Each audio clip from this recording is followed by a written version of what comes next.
narius pasitinka ovacijomis. Taip, taigi pirmieji matote priedą motociklai, na, o po motociklų iškart už motociklų pirmasis automobilis kolonoje.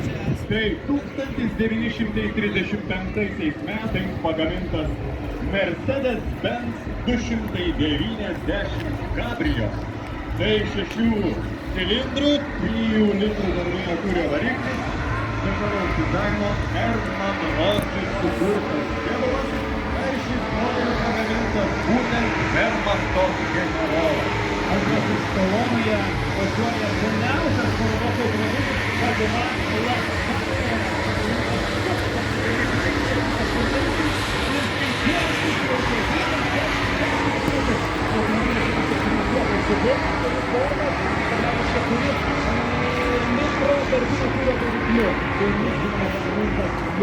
Taip, už to žalsvo automobilio mes matom juodą automobilį, tai trečiasis kolonoje automobilis.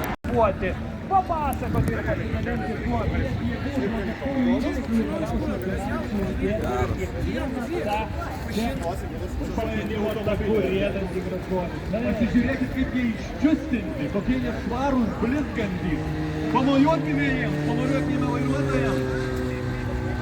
Kauniečiai, parodykime, jog pati svetingiausia publika, šilčiausiai sutinkantys svečius yra būtent mūsų mieste ir pasitikime tuos 53 žavingus ekskliuzyvinius eksponatus, kurių 3 motociklai ir 50 automobilių. Čia mes išeisime.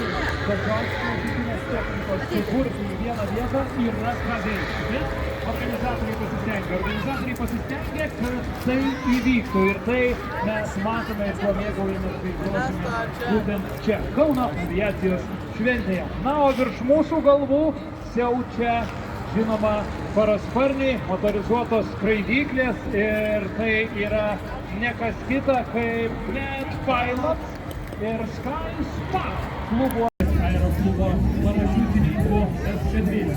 Tad nusiteikite, pasigrožėti, pasimėgauti ir dar neįleiskite tų nuotraukų, kurią galėjome pradėti pasirašęs 10-15 minutėlių. Iki 2 valandos jie jau užeina ir